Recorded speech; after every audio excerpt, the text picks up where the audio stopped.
Sabi ni Linsan, kapag may nangyaring mali, hindi lang siya ang magkakaproblema, at si Chung ay maaaring magkaroon din ng internal injuries. Sinabi ni Chung na walang paraan na maaaring mangyari ito, dahil alam na alam niya kung ano ang maaaring mangyari kung magkamali ang mga bagay, at sanay na siya sa paghawak ng mga panloob na pinsala. Alam ni Chung na mayroong dalawang paraan upang gamutin ang mga panloob na pinsala kung saan ang una ay ang paggamit ng sariling lakas upang itama at ilagay ang kanilang mga meridian na wala sa lugar o sira. Nakikita ni Chung ang mga panloob na pinsala ni Limpsan, na mukhang gulo, sa palagay ni Sohing na naiwan sila sa pangalawang paraan, dahil hindi kayang gamutin ni Linsan ang kanyang sarili. Iniisip ni Chung na 10 beses na mas mahirap ang isa pang tao kaysa sa una, ngunit wala siyang pagpipilian. Inilagay ni Chung ang isang kamay sa bibig ni Linsan, at nagtataka si Linsan kung bakit siya biglang nagsimulang magpasok ng panloob na enerhiya sa kanya. Nagtataka si Linsan kung ano ang gagawin ni Chung kung ang panloob na enerhiya ay tumagas mula sa sariling bibig ni Linsan at nakaranas siya ng biglaang paglihis ng enerhiya. Sabi ni Chung, buti na lang at hindi tuluyang nawasak ang braso ni Lin, at nararamdaman din ni Linsan na nawawala na ang sakit na matagal na niyang dinaranas. Nakakaramdam si Linsan ng nakakapreskong at mainit na enerhiya na pumupuno sa kanyang katawan, at nagtataka kung ito ba ang enerhiya ng isang Daoist. Biglang nag-alala si Linsan na makita si Chung na nagsasalita dahil, batay sa kanyang nalalaman, upang makapagsalita habang nag-infuse o sumisipsip ng panloob na enerhiya, ang isa ay dapat na nasa antas ng banal na pagkatao. Alam ni Linsan na kahit karamihan sa mga elder ng isang kagalang-galang na sect ay mahihirapang gawin iyon, nagtataka si Sohing kung paano ito pinamamahalaan ni Chung. Nagtataka si Linsan kung sino talaga si Chung. Ngunit bigla, pinakilos ni Chung ang kanyang katawan at pinaupo siya. Nag-iisa ang katawan ni Linsan sa lotus position, na nakakagulat para sa kanya, at sinabi ni Chung na makakatulong ito sa kanya na makamit ang mahusay na sirkulasyon ng langit. Ngayon, sabi ni Chung, sa madaling salita, bubuksan niya ang lahat ng mga meridian ng Molota at gagamutan ang kanyang mga panloob na pinsala, na kinabibilangan ng ilang bahagi ng mga meridian na mahirap pakitunguhan. Ginagabayan ni Chung ang panloob na enerhiya sa pamamagitan ng natural na daloy nito. Sabi ni Sohing, kailangan lang sundin ni Linsan ang kanyang pamumuno. Sinimulan ni Chung ang proseso at naramdaman ang enerhiya sa loob ng mga meridian ng lymph na dumadaloy patungo sa kanyang energy core tulad ng isang ilog, na siyang pinakamagandang lugar para ikalat ang enerhiya sa buong katawan. Gayunpaman, isa rin itong napakasensitibong lugar na maaaring sirain ang katawan ng isang tao kung may mali. Ngunit sigurado si Chung na walang paraan na makakagawa siya ng ganoong pagkakamali.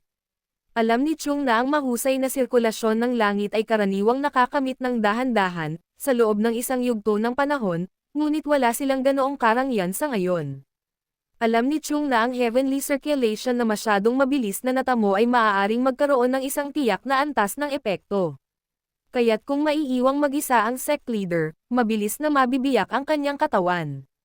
Alam ni Chung na kailangang tiisin ito ng sect leader, dahil bubuksan niya ang kanyang mga meridian at lilinisin ang kanyang panloob na mga sugat habang inaalis niya ang mga dumi na naipon sa loob niya. Alam ni Chung na ang enerhiya na naglalakbay sa buong katawan ni Linsan ay gagawa ng bilog at babalik sa kanyang katawan, na isang sirkulasyon lamang. Napagtanto ni Chung na hindi niya sinabi kay Linsan na ang mahusay na sirkulasyon ng langit ay kailangang dumaan sa 12 ganoong sirkulasyon para ito ay ganap na makumplito. Ipinagpatuloy ni Chung ang proseso ng 12 beses, at pagkatapos nito, naramdaman ni Linsan hindi lamang ang kanyang sakit na nawala, ngunit napuno ng umaapaw na enerhiya. Sabi ni Chubby, naaalala ng Mount Hua sect ang mga pabor na ibinigay sa kanila at ang katapatan na ipinakita ni Linsan sa kanilang sekta sa loob ng higit sa 10 taon, ay gagantimpalaan. Sinabi ni Chung kay Linsan na ipagpatuloy ang pagprotekta sa pangalan ng kanilang sekta, dahil kung gagawin niya ito, ang pangalan ng Hua Shadow Sect ay tatawag din sa buong mundo kasama ang Mount Hua Sect sa hinaharap. Iniisip ni Linsan na pagkatapos ng mahabang panahon na narinig niya ang mga salitang iyon ay salamat kay Chung. At naging emosyonal si Linsan dahil dati niyang pangarap na buhayin ang Hua Shadow Sect, at sinabing tiyak na gagawin niya iyon. Kinaumagahan, ginugol ng mga disipulo ng Mount Hua ang buong gabi na sinusubukang alamin ang mapa ng kayamanan, ngunit galit na galit si Beck dahil tila imposible ito. Tinatawag ni Gul ang kanyang sarili na basura, at si Yoon ay naguguluhan din.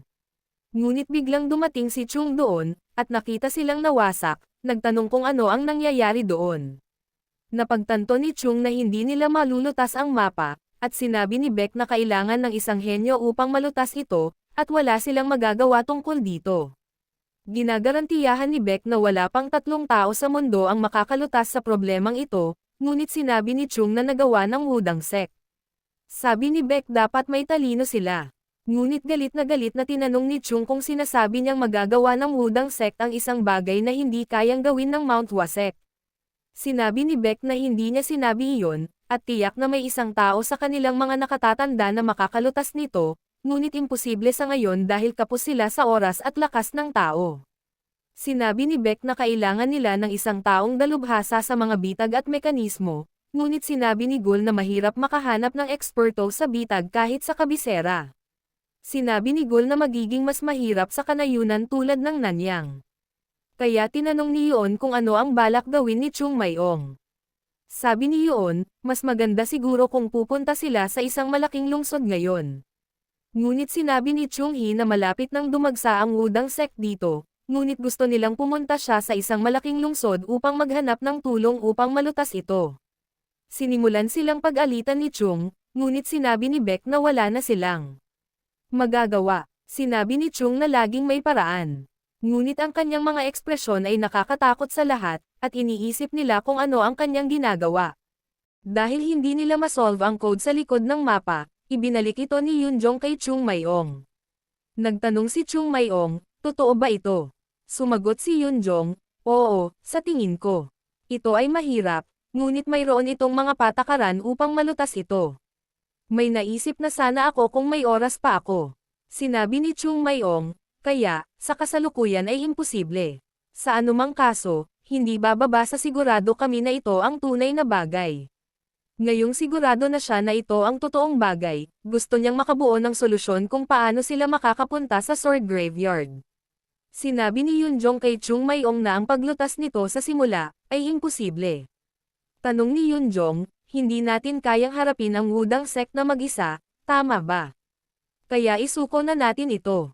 Time hearing that, sinabihan niya yon na ulitin yung sinabi niya. Sabi ni Yunjong, ang ibig mo bang sabihin ay sumuko na tayo? Sumagot siya, hindi. Bago iyon, sumagot si Yunjong, ibig mo bang sabihin ay hindi natin kayang harapin ng mag-isa ang Wudang Sect? At pagkatapos ay isang ideya ang lumitaw sa kanyang isipan, at sinabi niya, nag-iisa sa iilan lamang sa amin. Oo, eksakto. Hindi natin sila mapipigilan ng iilan lang sa atin. Tanong niya sa mga seniors niya, solusyonan daw kung hindi lang kami. Tapos, di ba? Naikanalito ng isang senior kung ano ang ibig niyang sabihin. Sinabi niya sa kanyang senior na hahayaan nila itong maging isang malaking bagay, naikanalito ng isang senior at tinanong siya, ano ang ibig niyang sabihin.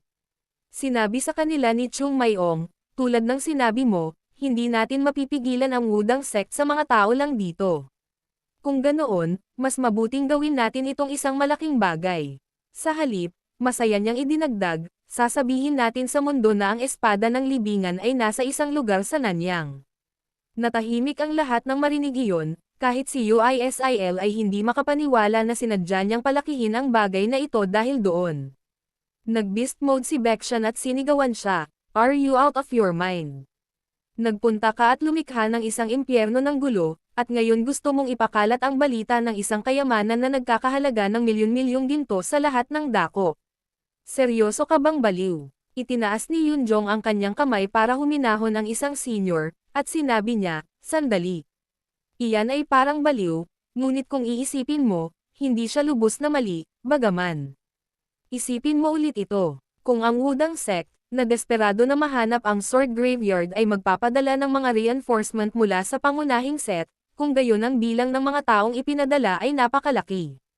Kung ganoon, hindi namin sila mapipigilan ng kaming 5 lang.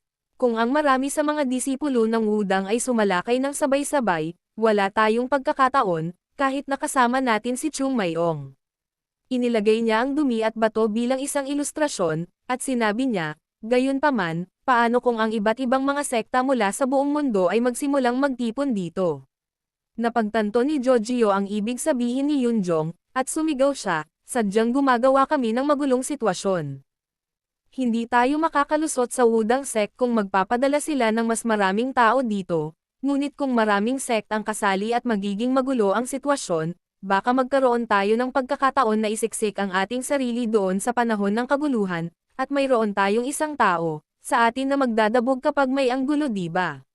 Napagtanto ni Baekhyun na ang tinutukoy ni Yunjong ay ang baliw na bastard na si Chung Mayong, na magdadabog kapag nakita niya ang gusto niya. Dahil doon, napabuntong hininga na lang si Baekhyun at sinabing, bagamat pakiramdam ko mababaliw na ako, hindi naman iyon ganap na hindi makatwiran, tama, walang kabuluhan ang lahat. Tanong niya kay Chung Mayong, so anong chismis ang kakalat? Lalabas na lang ba tayo doon at sasabihin sa mga tao na nasa main ang sword graveyard? Ngumisi si Chung Mayong at sumagot na parang may maniniwala sa ganyan. Dahil doon, tinanong siya ng Baekhyun, may mas magandang ideya ka ba? Tapos naubusan na tayo ng oras. Sumagot si Chung Mayong, kahit anong pilit nating ikalat ang chismis, walang maniniwala sa kanila. Kailangan nilang ikalat ng isang mapagkakatiwalaang tao. Nagtanong si Baekhyun, sino kaya iyon? Sumagot si Chung Mayong, hindi tungkol sa kung sino. Ito ay tungkol sa kung saan, magpahinga ka lang. Malapit na akong bumalik sa Wudang sect. Ang leader ng Wudang sect na si Sage Hyodo ay nagtanong kay Jin Hayon sa kanyang sinabi na si Mu Jin ay natalo at nagtamo ng matinding pinsala ay totoo. Sinabi sa kanya ni Jin Hayon na totoo ang lahat. Sinabi ni Sage Hyodo kaya totoo ang mga chismis tungkol sa Mount Wa Divine Dragon, ha? Well, hindi nakakagulat na ang isang third class na disipulo na kayang talunin ang 10 second class na disipulo ng Southern Edge na sect ay kayang gawin iyon. Tsaka 2 years ago na yun diba? Tinanong ng Wudang sect leader si Jin Hayon, alam mo ba kung bakit nangyari ang ganoong bagay? Sagot ni Jin Hayon, ang tanga ko daw. Sinabi sa kanya ng pinuno, hindi iyon ang dahilan kung bakit ito nangyari ay dahil sa mga katangian ng mga teknik na mayroon ang Wudang sect. Ang lahat ng martial arts ay nagiging mas malakas kapag mas matagal mo itong sinasanay. Gayunpaman, ang paglago ng Wudang sect techniques ay hindi maihahambing sa ibang sect. Kung mas maraming panloob na enerhiya ang mayroon ang isa, mas malalim ang kanilang pag-unawa sa puso, at habang mas matagal silang nagsasanay gamit ang kanilang espada, mas tataas ang kanilang kapangyarihan. Masasabi ko sa iyo na kung sa halip ay natuto ka ng ibang sect's martial arts, hindi ka sana matatalo ng batang Mount Wu Divine Dragon na iyon, Jin Hayon, naiintindihan mo ba ang sinasabi ko? Si Jin Hayon ay nananatiling tahimik sa kanyang isipan. Anong klaseng sagot ang inaasahan niya sa akin? Kung sasang-ayon ako sa kanyang mga salita, iinsulto ko ang martial arts ng Wudang sect. Pero kung sasabihin kong mali siya, masasaktan ko siya. Nagpa siya si Jin Hayon na sabihin sa pinuno na hindi siya sigurado kung ano ang isasagot. Sabi ng pinuno, sinabi ko lang sa iyo ang dahilan kung bakit kailangan natin ang Medicine Immortals method ng paggawa ng tableta. Napagtanto ni Jin Hayon kung ano ang itinuturo ng pinuno tungkol sa kung paano dagdagan ang kanilang panloob na enerhiya upang mapabuti ang kanilang sect, kaya humingi siya ng tawad, dahil hindi niya napagtanto ng mas mabilis. Sabi ng sect leader, hindi mo kasalanan. Nakagawa ako ng maling paghatol. Inaasahan ko na naroon ang Mount Wa Divine Dragon, ngunit hindi ko akalain na magiging sapat ang kanyang lakas para talunin si Mu Jin. Sa katunayan, naisip ko na sapat na siya para harapin siya. Humingi ng paumanhin si Jin Hayon dahil hindi niya naabot ang inaasahan ng kanilang pinuno. Nagtanong ang leader ng sekta, kaya ano ang palagay mo sa Mount Wa Divine Dragon pagkatapos siyang makita ng personal? Sagot ni Jin Hayon, isa siyang halimaw.